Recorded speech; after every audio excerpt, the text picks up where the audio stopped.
Hello hi नमस्कार। मैं आपका सूरज सर स्वागत करता हूं आज की इस सेशन में। आज हम बात करने वाले हैं स्टेप बाय स्टेप नीट का फॉर्म कैसे हम फिलअप करेंगे और हमें किन बातों का ध्यान रखना है। अगर आप रेगुलर स्कूलिंग से हैं तो आप कैसे इसको फिल करेंगे, कौन सा कोड यूज करेंगे। अगर आप एनआईएस ओपन बोर्ड या किसी अदर स्टेट ओपन बोर्ड से हैं तो आप कैसे फॉर्म फिलअप करेंगे। अगर आपके पास एडिशनल सब्जेक्ट हैं तो आप कैसे करेंगे, ये सारी जानकारी आज की इस वीडियो में मैं आपको देने वाला हूं।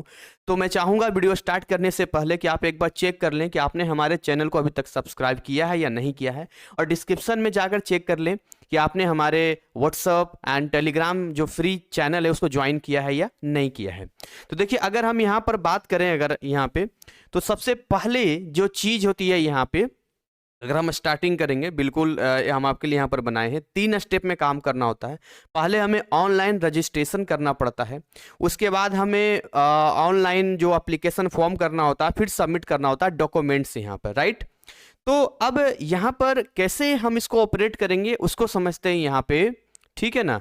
जैसे यहाँ पर क्या लिखा हुआ है, जैसे only registered candidate log in here, इस तरह की चीज़ें लिखी हुई है। स्टेप बाय स्टेप मैं आपको बता रहा हूँ। तो अब जैसे मैंने इस तरीके से इसको, हमने पहले ही ये वीडियो में आपको दिया है यहाँ पे, वो हम देख लेंगे। लेकिन देखिए, ये वाला आपका जो है, जैसे यहाँ पर है जनरल सामान्य में आप हैं तो भैया सामान्य में जाएंगे तो 1700 रुपये है, इस तरीके से, है ना। जो भी है आउटसाइड इंडिया, भारत के बाहर हैं तो आपको 9500 रुपया, 9500 लग जाएगा। अगर आप ओबीसी में आते हैं इस तरीके से तो आपका 1600 रुपया लगेगा। अगर आप एससी एसटी में आते हैं तो आपको 1000 रुपया लगेगा। ये चीज़ें यहाँ पर, और एक्स्ट्रा जो कुछ चार्जेज हैं वो वहाँ पर लगता है। यहाँ पर खुद भी आप फॉर्म फिलअप कर सकते हैं, मैं डिस्क्रिप्शन में इसका लिंक दे दूंगा फॉर्म फिलअप करने का, ठीक है। इसको समझिएगा, इसको यहाँ पे जो भी इसमें लिखा हुआ है कि भाई जीएसटी वगैरह है, जो आपको यहाँ पर मिल जाएगा यहाँ पे, ठीक है। ये सारी चीज़ें यहाँ पर आप देख रहे हैं। तो अब आपको क्या करना है, जो भी चीज़ें यहाँ पे क्लिक करना है। देखिए यहाँ पर क्या क्या, आई हैव डाउनलोडेड, उस पर क्लिक करना है। अब इसमें सेलेक्ट करना है हमें, यहाँ पे क्या सेलेक्ट करना है, देखिए आधार नंबर है, डिजी लॉकर है। आपका अगर डिजी लॉकर का अकाउंट है तो आप कोशिश कर लें, अदरवाइज आप सिंपली जो है I have Aadhaar number and wish to create my log in using Aadhaar number, इसको आप क्लिक कर लीजिए। ये सबसे बेस्ट रहेगा आपके लिए। रीजन ये है कि ये नंबर जो है ना आधार का लिंक होता है तो उस पर ओटीपी बहुत आसानी से आ जाता है, और बाकी सारे डिटेल बहुत आसानी से वो कैच कर लेता, सारी चीज़ें वहाँ पर बता देता है वो, ठीक है। तो अपने हिसाब से जो भी आपको लगेगा आपको कर लेना। यहाँ पर हम देखिए अभी कहाँ चल रहे हैं, नेशनल टेस्टिंग एजेंसी, है ना, एनएमसी के, इस पे हम जा रहे हैं यहाँ पे। चलिए, पैन कार्ड वगैरह से भी किया जा सकता है, बहुत सारे ऑप्शन मिल जाएंगे, जैसा भी आपको लगे वो आप आगे बढ़ जाना, कोई इशू वाली बात नहीं है। तो आधार नंबर यहाँ पर आपको डाल देना है, देखिए आधार नंबर डालना है, और यहाँ करना है जनरेट ओटीपी। ओटीपी आपका यहाँ पर क्या हो जाएगा, जनरेट हो जाएगा, ठीक है, ओटीपी जनरेट हो जाएगा। अब उसके बाद क्या है कि जो भी आपका ओटीपी आता है उसके बाद आप डाल देंगे। तो इस तरीके से आपका जैसे ओटीपी आया, ओटीपी हमने यहाँ पर डाल दिया, तो इस तरह से एक नया पेज ओपन होगा। अब इसमें क्या आएगा, जैसे कि आपका आधार नंबर, कैंडिडेट का नाम क्या है ना। मैं इसको थोड़ा सा रोक के बताना चाहूँगा। देखिए क्या क्या चीज़ें यहाँ पर मैं आपको बता रहा हूँ। यहाँ पर क्या क्या चीज़ें मेंशन है, कैंडिडेट का नाम हो गया, गार्जियन का नाम हो गया, मदर का नाम हो गया, आपका डेट ऑफ बर्थ हो गया, आपका जेंडर हो गया, नेशनैलिटी हो गया, आइडेंटिटी टाइप हो गया, पहचान का प्रकार, पहचान संख्या, जो भी है आप एक डॉक्यूमेंट लगाएंगे तो वहाँ पर नंबर से आधार है तो आधार का नंबर डालेंगे, जो भी चीज़ें हैं वहाँ पर आप डालेंगे यहाँ पर, ठीक है।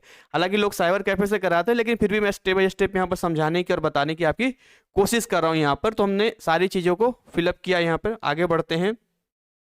अब उसके बाद आएंगे तो आपका एड्रेस, मतलब आपका प्रेजेंट एड्रेस कौन सा है, तो आप इसमें डाल सकते हैं लोकेलिटी, ये सारी चीज़ें, कंट्री वगैरह डाल दिया। मोबाइल नंबर, ईमेल आईडी वही डालें आप जो कि आप बार बार यूज करेंगे, क्योंकि उसमें लॉगिन वगैरह होगा, तो अलग अलग नहीं डालना है। जो मोबाइल नंबर हम लिए हैं, मतलब एक जगह हमें फिल करना है एक ही नंबर, और ईमेल आईडी भी हमें एक ही फिल करना है यहाँ पे। तो ये सारी चीज़ें हम यहाँ पर फिल कर देंगे। मैं शॉर्टकट ही बताऊंगा, बहुत बड़ा यहाँ पर नहीं है। उसके बाद यहाँ पर देखिए क्या है कि पासवर्ड आपको यहाँ पर बनाना होता है। जैसे ऊपर 2 एड्रेस आएगा, 2 एड्रेस में सेम एज लिख देना, परमानेंट और प्रेजेंट। अगर डिफरेंट हो डिफरेंट लिखना, बल्कि सेम कर देना अगर रहेगा तो। यहाँ पर पासवर्ड आपको बढ़िया सा बना लेना है।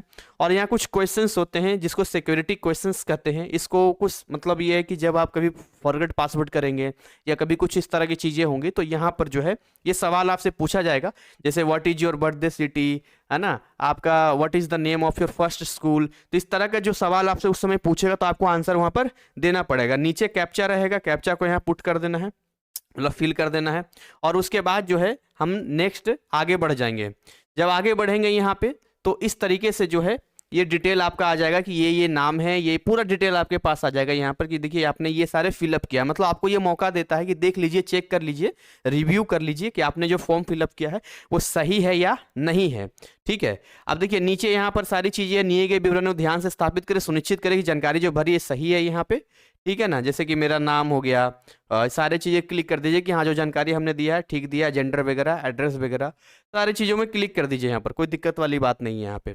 उसके बाद देखिए यहाँ ऑप्शन आता है जैसे एडिट रजिस्ट्रेशन फॉर्म। अगर आपको लगता है कहीं मिस्टेक हो गया है तो वापस आप एडिट कर सकते हैं उसको जाके। अगर आपको लगता है कि भैया हमारा सब कुछ ठीक है तो यहाँ पर जो लिखा है सबमिट एंड सेंड ओटीपी, इस पे आपको क्लिक करना पड़ेगा। उससे जस्ट पहले यहाँ लिखा हुआ आई एग्री, इसको क्लिक करना जरूरी है, तभी इन दोनों पे काम कर पाएंगे। तो देखिए यहाँ पर लिखा है हमने सबमिट एंड सेंड ओटीपी पे हमने क्लिक किया, तो इस तरीके से फिर लिखा हुआ है, देखिए क्या लिखा हुआ, मैं पढ़ के बता देता हूँ। लिखा है your account has been verified, आपका अकाउंट वेरीफाई हो चुका है, and your application number has been send to your email address.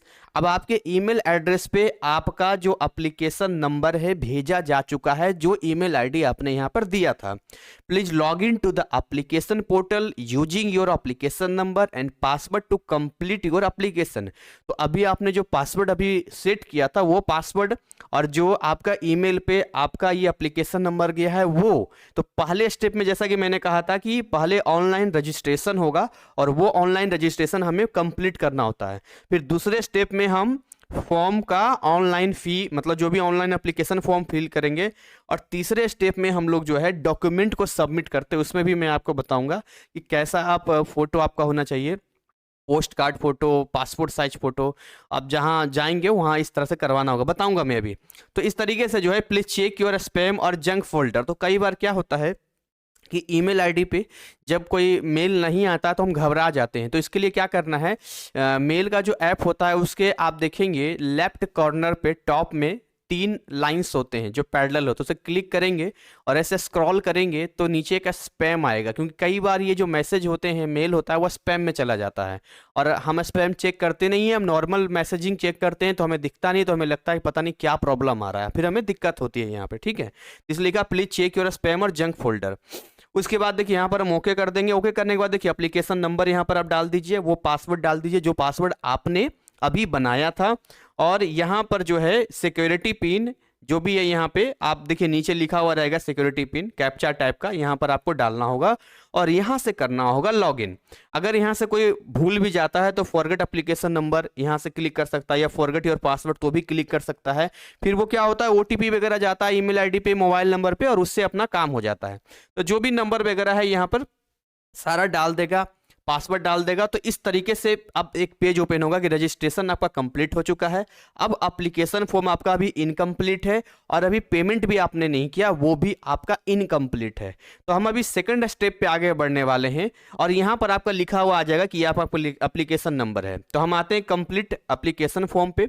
Application form पे आएंगे यहाँ पे, तो जैसा कि साइड में आपका नाम वाम सब लिखने आ जाएगा। इसमें तत्कालीन मोबाइल नंबर देना होता है, कोई अल्टरनेट, और इमरजेंसी ईमेल आईडी वो आप दूसरा भर सकते, कोई दिक्कत वाली बात नहीं है, जो ऑप्शनल हो।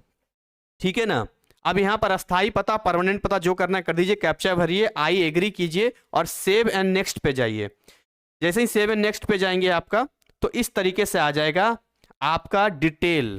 ठीक है ना, जैसे कि आपने 12वीं परीक्षा उत्तीर्ण की है, उसका श्रेणी क्या है ना, जैसे यहाँ पर कौन सा इक्विवेलेंट पास्ट है, आप अपेयरिंग है, ये सारी चीजें, मध्य प्रदेश से, क्या आपको डायबिटीज है, ये तो पढ़ के खुद भी आप कर लेंगे, कोई इशू वाली बात नहीं है ना।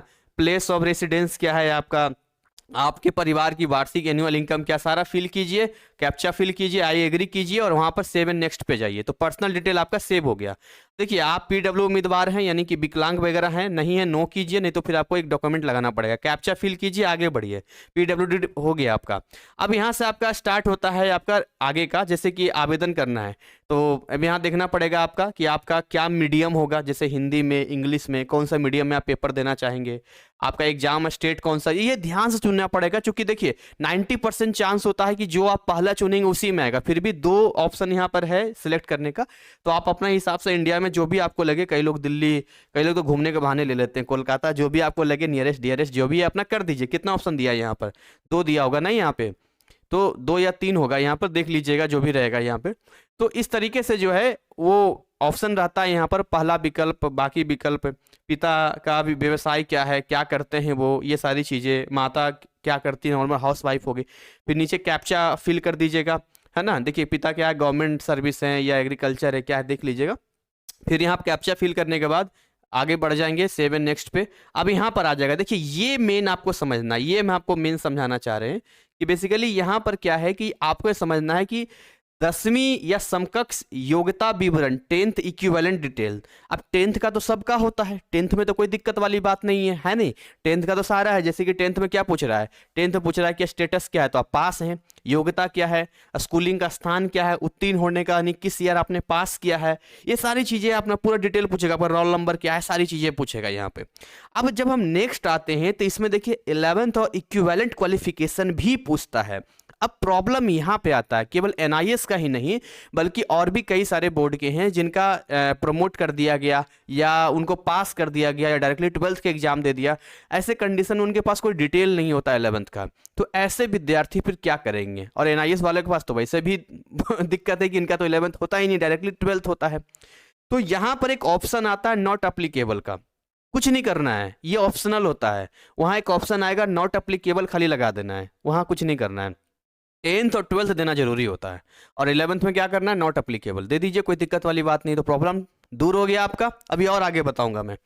तो इस तरीके से जो है जो भी डिटेल है हम यहाँ पर पूरा फिलअप कर देंगे, यहाँ पर कोई दिक्कत वाली बात नहीं है, ठीक है। आप पास हैं, यहाँ देख लीजिए कौन से ईयर में हमने हैं। देखिए मान के चलिए 2000 हम 20 ले लेते हैं, 20 डाल दिया, हम उसमें पास किए थे हम ना। हम स्कूलिंग का स्थान आपका रूरल है या अर्बन है, शहरी है, ग्रामीण है, देख लीजिएगा जो भी आपका पुट कर दीजिए यहाँ पर। 11वीं का देखिए नॉट अप्लीकेबल का है, देखिए देखिए लिखा हुआ है नॉट अप्लीकेबल, एक तो पास्ट एक नॉट अप्लीकेबल, आपको लगाना है नॉट अप्लीकेबल बस।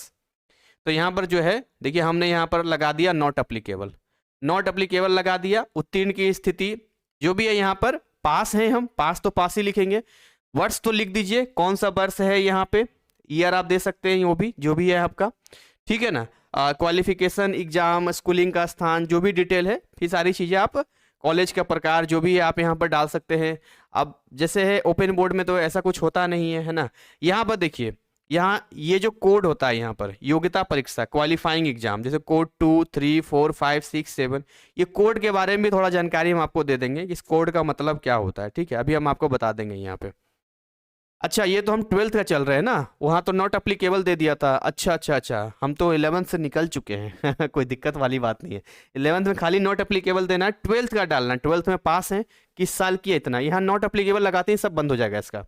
इसके बाद देखिए ये कोड अभी हम आपको बता देंगे कोड में कि कौन कौन सा कोड यूज करना है। जैसे 02 किन का है, 03 किन का है, 04 किन का है, 05 किन का है, 06, 07 किन का है, जो भी है यहाँ पे। स्कूल का स्थान क्या है, आपका क्वालिफाइंग एग्जामिनेशन सेंटर कौन सा है, ठीक है ना। सारा डिटेल आप फिल कीजिए यहाँ पे।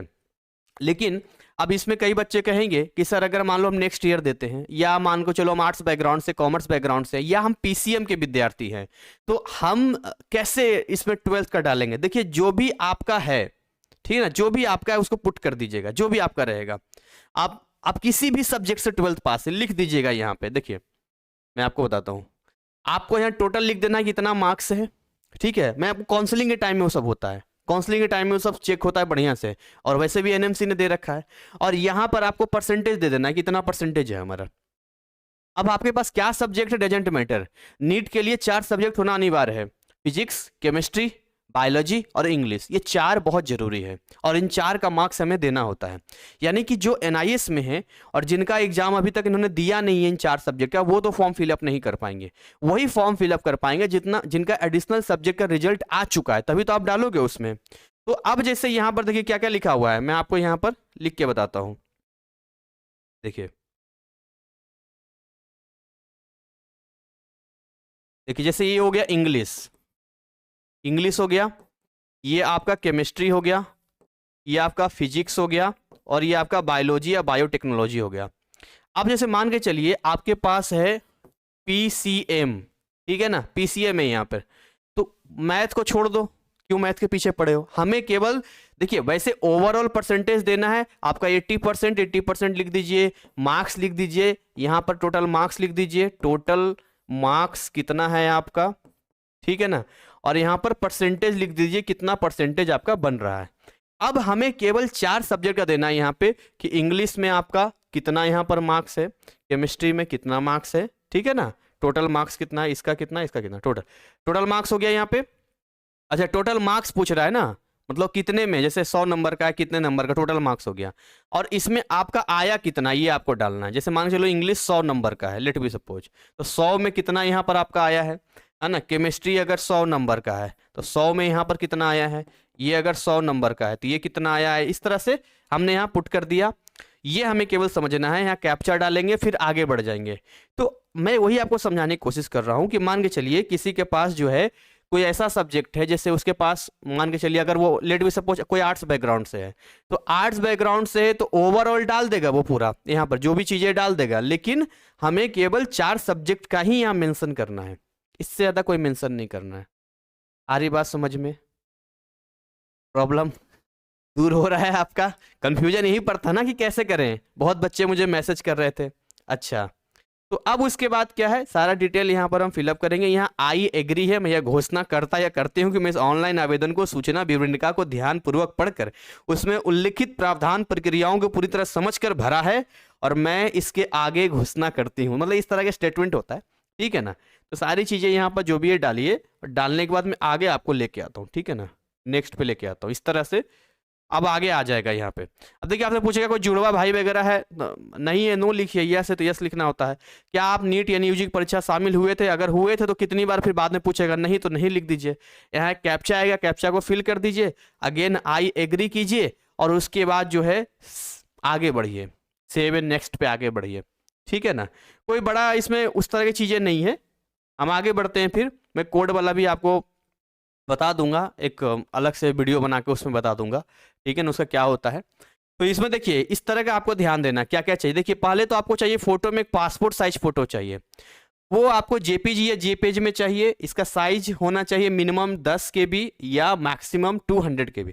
तो यहाँ पर आपको फोटो अपलोड करना होगा, एक आपको सिग्नेचर यहाँ देना होगा, ठीक है ना, और उसके बाद एक पोस्ट कार्ड फोटो चाहिए। पोस्ट कार्ड फोटो जो होता है ना, वो आपको उसी में दे देगा, आपका नाम रहेगा और किस समय फोटो खींचा गया वो उसमें देना होता है। देखिए इस तरीके का पोस्ट कार्ड फोटो, आपका कैंडिडेट का नाम क्या है और किस समय फोटो लिया गया ये मेंशन होता है यहाँ पे। फिर आपका आगे आएगा लेफ्ट एंड राइट थंबनेल का, तो उसको कैसे निशान बना के देंगे वो हम आपको बताएंगे। देखिए क्या करना है ना, जैसे मैं बता दूं, व्हाइट पेज चाहिए A4 साइज का, ठीक है ना, तो A4 साइज का व्हाइट पेज चाहिए। और उसके बाद क्या करना है, यहाँ स्याही लगा लेना या इंक लगा लेना, जैसा भी आप कर लो इस तरीके का। सिग्नेचर तो खैर दोगे यहाँ पर लिख के, बाकी जो है इस तरीके का उस पर ऐसे पेज पे रखोगे तो निशान बन जाएगा ना, तो निशान बन जाएगा तो वहां पर उसको अपलोड कर देना उसको। तो एक तो तरीका ये हो गया आपका जो मैंने आपको बताया था, ठीक है। बाकी ये सारी चीज़ें यहाँ पर डालेंगे, सब फाइल के फॉर्म में जो भी है यहाँ पे हम डाल देंगे यहाँ पे। तब लास्ट यहाँ आएगा फाइनल सबमिट, देखिए यहाँ लिखा हुआ है फाइनल सबमिट है ये, ठीक, ओके। फिर अपलोड डॉक्यूमेंट भी यहाँ पर है, ऑप्शन आ रहा है यहाँ पर क्योंकि लास्ट में हम लोग चल रहे हैं, ठीक है ना।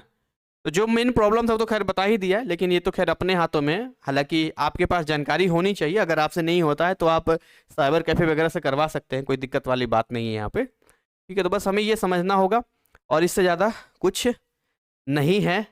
और जो कोड का है या बाकी सारी चीज़ों का है, एक और हम वीडियो आप लेकर आएंगे, उसमें हम आपको कोड और क्लियर कर देंगे, ठीक है। और अगला वीडियो में आपको क्लियर करेंगे। अभी टाइम है फॉर्म भरने में, अभी 9 मार्च तक का टाइम है, कोई दिक्कत वाली बात नहीं है। तो अभी तो ठीक है, अपना व्यवस्था फोटो खिंचवा के रखिए, सिग्नेचर वगैरह का फोटो लेके रखिए, सारी चीज़ें बना के रखिए, कोई दिक्कत वाली बात नहीं है। तो उम्मीद करेंगे कि ये इन्फॉर्मेशन आपके लिए उपयोगी रहा होगा, आपका कैसे फॉर्म फिलअप वगैरह करना है। और बाकी देखिए कोशिश कीजिए, फॉर्म वगैरह भरते हैं पीसी मोबाइल की जगह अगर लैपटॉप या पीसी से किया जाए तो ज़्यादा अच्छा है, यानी साइबर कैफे से कराया जाए ज़्यादा अच्छा रहेगा मेरे हिसाब से। घर में अगर है तो कर लीजिए, क्योंकि मोबाइल में ना कई बार अपलोड नहीं हो पाता है, प्रॉब्लम इस चीज़ का जाता है, ठीक है ना। लेकिन अगर हो जाता है तो कोई दिक्कत वाली बात नहीं है, वो तो खैर आपके हाथों में है, ठीक है। तो खैर मिलते हैं एक अगले पार्ट में इसके, जिसमें हम और कुछ नई जानकारी देंगे नीट और NIS से को रिलेट करके और बाकी इन कोर्स के बारे में। तब तक हमें ऐसे ही फॉलो करते रहें। Thank you so much, wish you all the best.